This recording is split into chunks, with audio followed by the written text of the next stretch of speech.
क्या आपको पता है कि नेपच्यून एक ऐसा प्लैनेट है जिसे बिना देखे ही खोज लिया गया था। और ये तो आपने सुना ही होगा कि नेपच्यून काफी ठंडा ग्रह है, तो उसका तापमान कितना होगा?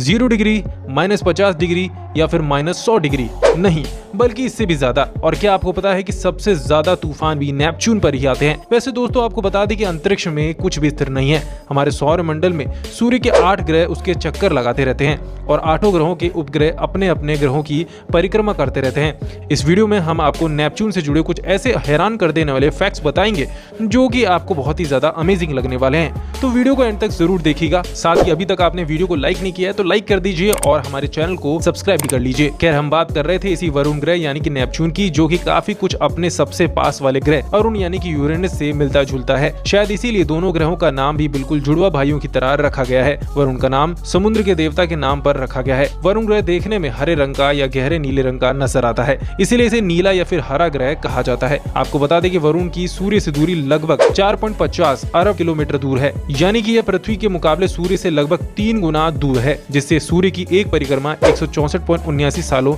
यानी कि लगभग 165 सालों में पूरा करता है। पृथ्वी से इतना दूर होने की वजह से ये दूरबीन से काफी ज्यादा मुश्किल से दिखाई पड़ता है। सूर्य से इतना दूर होने पर वरुण ग्रह का वातावरण बेहद ही ज्यादा ठंडा है। यह ग्रह सूर्य के प्रकाश का केवल 40% हिस्सा ही प्राप्त कर पाता है। यहाँ का तापमान 218 डिग्री सेल्सियस यानी कि 55 केल्विन तक गिर जाता है। वहीं वरुण के केंद्र का तापमान लगभग 5.1 डिग्री सेल्सियस तक हो सकता है। सूर्य से सबसे दूर होने के बाद भी यह अपने पड़ोसी ग्रह अरुण से कम ठंडा है। अरुण ग्रह का न्यूनतम तापमान 49 केल्विन यानी कि -224 डिग्री सेल्सियस देखा गया है। नेपच्यून में एक बहुत ही सक्रिय जलवायु है। बड़े तूफान अपने ऊपरी वायुमंडल के माध्यम से घूमते रहते हैं और उच्च गति वाली हवाएं ग्रह के चारों ओर 600 मीटर प्रति सेकंड तक ट्रैक करती रहती हैं। सबसे बड़े तूफानों में से एक 1989 में रिकॉर्ड किया गया था। इसे ग्रीक डार्क स्पॉट कहा गया था। यह लगभग 5 साल तक चला। पृथ्वी से 4 गुना बड़ा है वरुण। डायमीटर के आधार पर वरुण ग्रह सौरमंडल का चौथा बड़ा और द्रव्यमान के आधार पर तीसरा बड़ा ग्रह है। वरुण का द्रव्यमान पृथ्वी से 17 गुना ज्यादा है और अपने पड़ोसी ग्रह अरुण ग्रह से थोड़ा ज्यादा है। वरुण का आकार अरुण से थोड़ा छोटा है। वरुण की भूमध्य रेखीय त्रिज्या की लंबाई 24.764 किलोमीटर है, यानी पृथ्वी के लगभग 4 गुना। वरुण अपने अक्ष या कहें कि एक्सिस पर 28.32 डिग्री झुका हुआ है, यानी इसका अपने अक्ष पर झुकाव करीब करीब पृथ्वी के झुकाव और मंगल के झुकाव के समान ही है। इसी वजह से वरुण ग्रह पर मौसमी बदलाव भी लगभग पृथ्वी के समान ही आते हैं। वरुण अपनी एक्सिस पर एक चक्कर 16.11 घंटे में पूरा कर लेता है। वरुण के अब तक 14 प्राकृतिक उपग्रह का पता चल पाया है, यानी 14 उपग्रह वरुण की परिक्रमा करते हैं। इसका सबसे बड़ा उपग्रह ट्राइटन है। साल 1989 में ट्राइटन सौर मंडल का खोजा गया सबसे ठंडा पिंड था, जिसका अनुमानित तापमान 38 केल्विन यानी कि -235 डिग्री सेल्सियस था। वैसे ट्राइटन सबसे इंटरेस्टिंग चंद्रमा भी है। ट्राइटन बेसिकली एक जमी हुई दुनिया है जो अपनी सतह के नीचे से नाइट्रोजन, बर्फ और धूल के कणों को उगल रही है। चंद्रमाओं, वाटर आइस, कुछ डार्क सामग्री, शायद जटिल कार्बनिक यौगिकों से बना है।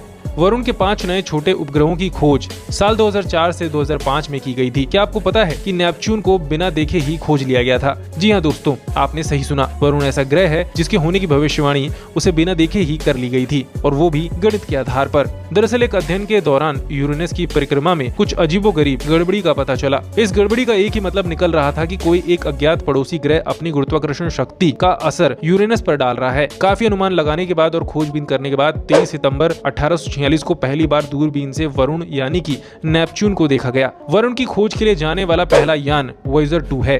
बृहस्पति, शनि और अरुण की ही तरह वरुण भी एक गैसीय ग्रह है। बृहस्पति और शनि के मुकाबले अरुण और वरुण के वातावरण में बर्फ बहुत ज्यादा है। ये ग्रह मुख्य रूप से अलग अलग तरह की बर्फ से मिलकर बने हैं, जैसे पानी, अमोनिया और मीथेन। यानी कि पानी की बर्फ के अलावा इस दोनों ग्रहों में जमी हुई अमोनिया और मीथेन गैस भी बर्फ में है। इसलिए खगोल शास्त्रियों ने इन दोनों ग्रहों को बर्फीले गैस वाला दानव कहा है। सूर्य से दूर ग्रहों बृहस्पति, शनि, अरुण और वरुण को गैसीय ग्रह माना जाता है, क्योंकि ये चारों ग्रह मुख्य रूप से अलग अलग गैसों से मिलकर बने हैं। गैसीय ग्रह आकार में बड़े होते हैं। इन ग्रहों के चारों तरफ रिंग्स पाए जाते हैं और इनके प्राकृतिक उपग्रहों की संख्या भी ज्यादा होती है। इन चारों ग्रहों को गैस दानव भी कहा जाता है। वरुण के चारों तरफ भी कुछ छितरे से उपग्रही छल्ले पाए जाते हैं। ये छल्ले सिलिकेट या कार्बन से बनी चीजों के साथ साथ बर्फ के कण हो सकते हैं, जो कुछ लाल रंग के दिखाई पड़ते हैं। वरुण पर चलने वाली हवाओं की गति बहुत तेज और शक्तिशाली मानी जाती है। वरुण पर तूफानी हवाएं सौरमंडल की किसी भी ग्रह से सबसे ज्यादा तेज होती है और इसकी रफ्तार 2100 किलोमीटर प्रति घंटा की हो सकती है। वरुण की आंतरिक संरचना काफी हद तक अरुण की जैसी है। वरुण का कोर शायद लोहे, निकल और सिलिकेट का बना हुआ है। बृहस्पति और शनि की तरह वरुण का वातावरण मुख्य रूप से हाइड्रोजन और हीलियम से बना है। यहाँ का वातावरण हाइड्रोजन, हीलियम और मीथेन गैस से युक्त है।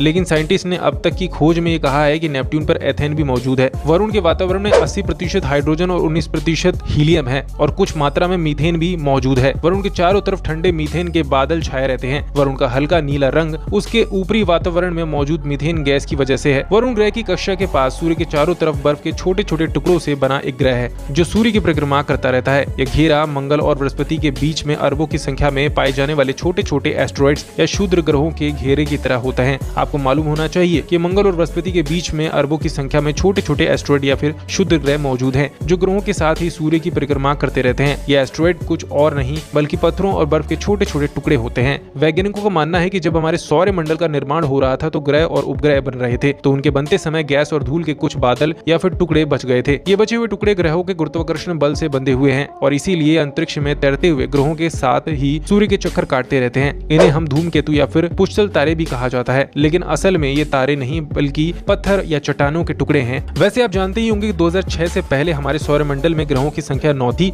लेकिन 2006 में यम यानी कि प्लूटो को ग्रह की कैटेगरी से हटा दिया गया, जिसके बाद सौरमंडल में ग्रहों की संख्या 8 रह गई। दरअसल अंतर्राष्ट्रीय खगोलीय संघ इंटरनेशनल एस्ट्रोनॉमिकल यूनियन IAU ने साल 2006 में ग्रहों की नई परिभाषा दी, जिसके अनुसार ग्रह उन्हें कहा जाता है जो सूर्य के चारों तरफ परिक्रमा करते हैं, जिनका आकार लगभग गोल होता है, जिनका अपना गुरुत्वाकर्षण बल होता है, जिनके आसपास का एक क्षेत्र साफ सुथरा हो, यानी उनके आसपास अन्य खगोलीय पिंड की भीड़ भाड़ ना हो। इनमें से कुछ गुण प्लूटो में नहीं पाए गए। साथ ही प्लूटो सूर्य की परिक्रमा करते हुए कभी कभी वरुण के रास्ते में भी आ जाता है। इससे वैज्ञानिकों को ये शक हो रहा था कि कहीं यह वरुण का ही एक भागा हुआ कोई उपग्रह तो नहीं। हालांकि बाद में पता चला कि ऐसा बिल्कुल भी नहीं है, लेकिन इसके कई गुण ग्रहों से मैच नहीं खाते, इसलिए प्लूटो से ग्रह का दर्जा छीन लिया गया। तो दोस्तों, यह वीडियो आपको कैसा लगा हमें कमेंट सेक्शन में जरूर बताइए। साथ ही हमारे वीडियो पर कमेंट और लाइक शेयर करना ना भूलें।